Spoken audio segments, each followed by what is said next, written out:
Lisa. This is Jim. You're was the winner. Congratulations. Thank you very much.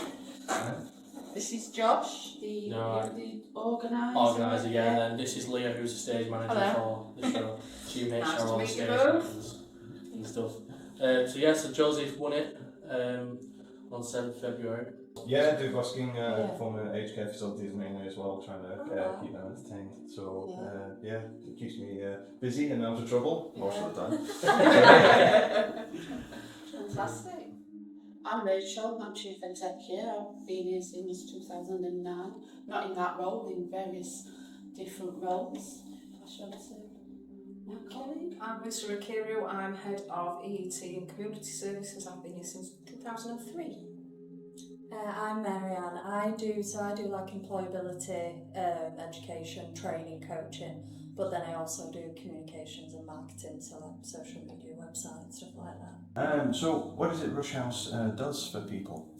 Right, so we're a local independent charity, so we don't fall under the umbrella of any bigger charities.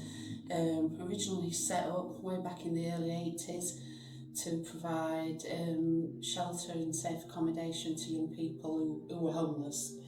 At that time they were being sent to other local authority areas like Sheffield and Doncaster and Barnsley. So that's how we came about. Originally it was a 6-bed hostel, and it was like come in at night, have access to a shower, have a bed, and then you're out again in the morning kind of thing. Now it's very different. I mean, we're at a stage now where we've got 50 bed spaces throughout Rotherham, made up of group living houses, single occupancy flats, shared houses, a bit like student accommodation. Every young person living with us has a allocated key worker, and they work with them to kind of set goals to work towards independent living. So teaching them things like the tenancy rights, responsibilities, dealing with any kind of health and emotional well-being issues there might be. I can appreciate a lot of young people come to about having experienced a lot of childhood trauma, so we kind of work through that with them. Our other services include EET, which Marianne's touched upon, so working with people to kind of raise their aspirations. We come across a lot of people who have kind of no like real work goals. They don't know what they want to be and what they can achieve, and may not have had good experiences in school. The flip side to that is we have a lot of young people come through us who are, they've had great times at school. They come to us, they move on to university, and we support them with all that, the applications, the planning, student digs, and all that kind of it.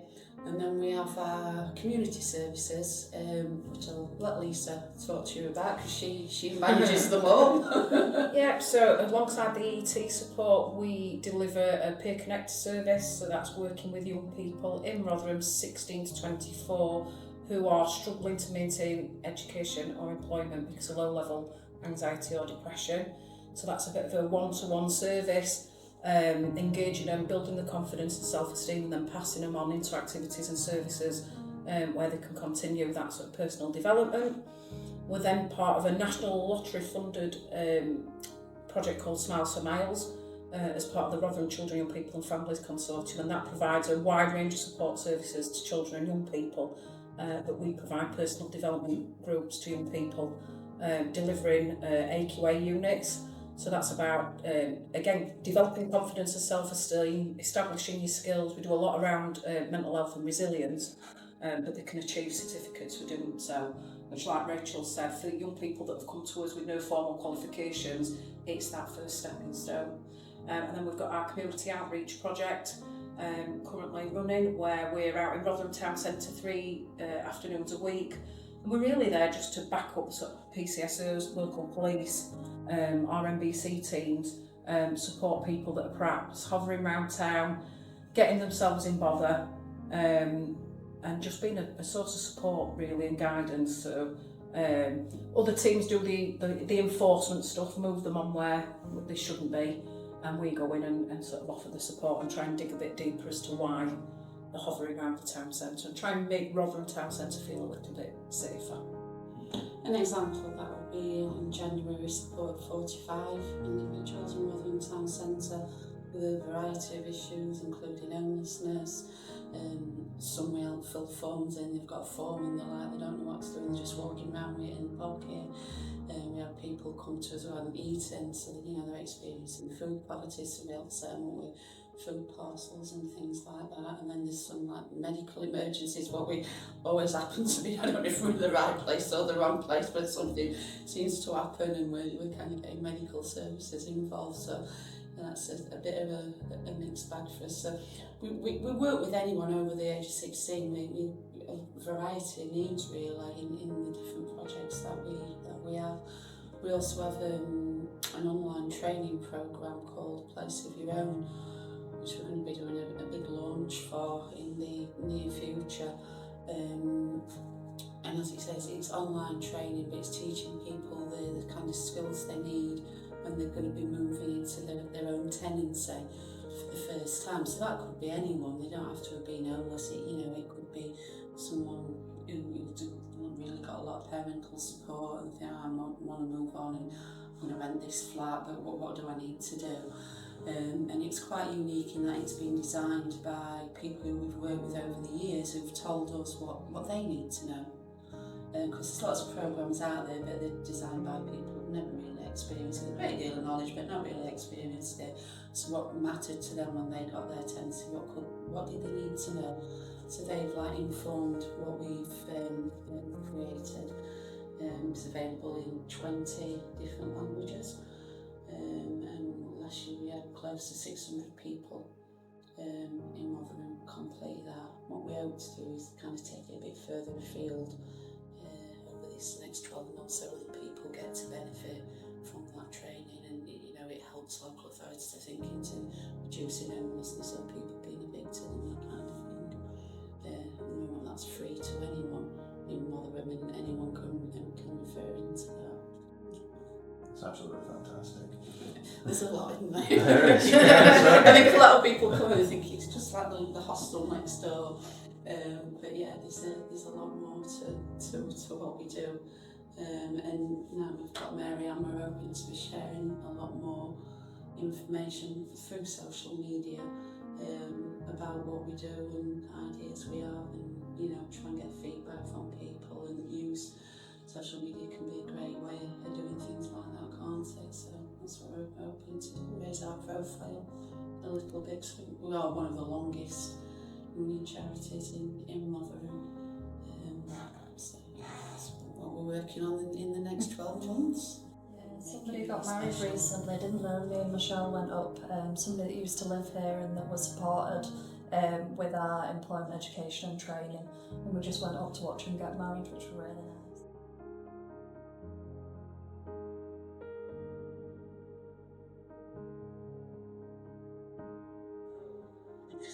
So this is where we do like sessions and things like that.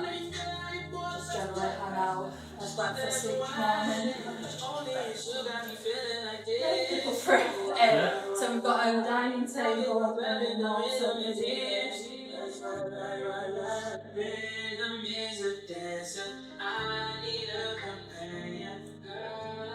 think this is what the men about. It's not in disrepair, but the decorating it could be different. And we tend to decorate it for like Christmas, Halloween, things like that. Don't look at the stars that have not been taken down yet. But just again, this will be used for whenever they're just chilling, or if there's like a life skills session on. So our life skills team might come in and do like AQAs here with them. Might do crafts and things like that. Yeah, actually, I like how it tries to set out in what it would be when they're in their own. Yes. Which is brilliant. So do they, when they go to the kitchen, so when you said like sessions, do they get like a tutor or a teacher type thing where? So we do invite people in to do specific sessions. For example, like the YMCA, they come in, a gentleman named Jonathan, and they do like healthy cooking sessions. But it is something that our life skills team, so we've got Joe and Andy who both do life skills and they're based at Rush. They'll do the sessions themselves sometimes, whether it's cooking crafts, emotional wellbeing, things like that. And then yeah, we have like people such as Rotherham Raw come in and do like creative activities. So for example, they've done like making clay frogs recently, and they were in doing something yesterday. I didn't catch what they were doing, but yeah. If you don't take that first step, we all had to take that first step at some point. And yeah, just don't be scared, we're friendly. We're friendly and we're pretty down to earth, so yeah, and we'll do anything, everyone here will do anything they can to help anyone.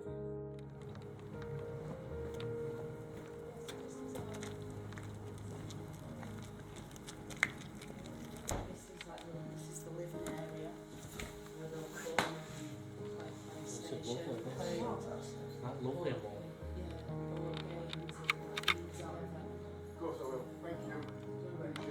So this is our newest.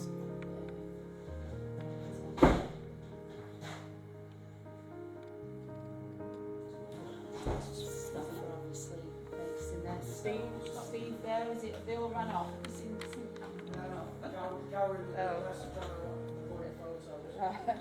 yeah, this is the office where the staff team are based. Steve's our registered manager.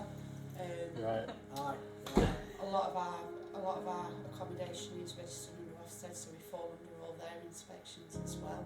So I'm guessing again your guys' goal of them being here is to obviously get them when they do move out of here, that they're ready to be independent. Yeah. And they're ready to be on their own. They know how to cook. Through otherwise. Yeah. That's it. Yeah. We don't want them to fail. Yeah. We want every young person to succeed, so we make sure they are ready. Yeah. And if when we have to submit documents to like Rotherham Borough Council to state we agree that this person is ready, they've demonstrated it in these ways, etc., etc. So move them on positively. Ultimately, in the nicest possible sense, although we love our young people, but we don't want them to come back. No, yeah. We want to see them, if we want them to come back, so come back in 5 years' time and tell us how magnificent your life is. Yeah. I guess it's back of you in the nicest possible sense. I guess it's good for you guys to, when they come back to you, it's nice to know, what they've achieved and what they've managed to do on their own. We've had that with a lot of young people, though, many of them come back and say, I'm doing this, I've got my own business now, I'm a solicitor or whatever, and it's rewarding. Obviously COVID then hit us and it backed us pretty late on. Yeah. So we always started last year, but the goal for me to set the show up was to try and make a difference in the community and make a difference to charities, because a lot of charities, especially in Rotherham, they don't get noticed, they don't get the notice they need. It's all these massive charities, they get everything. They got everything. Yeah. And then you've got the charities like, obviously, you guys and other charities out there that just get left, who desperately need help off like the government and stuff, and the government not bothered.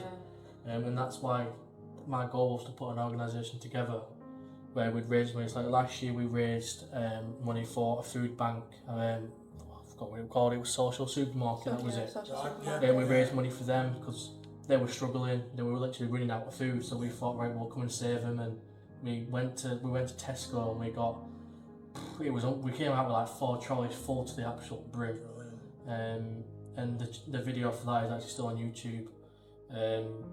And that's the goal every year, is to try and help every charity we can in Rotherham, get them all noticed, get them all out there, and just so everyone out there knows that it's not just these big charities. These charities also need help from the public and need recognition from the public. Because the big charities, they'll have their advertising schemes. Yeah, we spoke a little bit earlier, didn't we, about fundraisers and having someone dedicated to that role. But it's interesting because I read it, I think it was last year, it came out, some stats, and it says the 5% of charities get 95% of the funding available, and it were referring to the bigger kind of national charities, which is quite alarming, really, quite frightening when you're a local charity. But Rotherham, I'm a trustee for the Children, Young People and Families Consortium, which in itself is a charity, and that's made up of 32 voluntary sector, charitable organisations based in Rotherham, all doing a variety of different work to support children and people and families.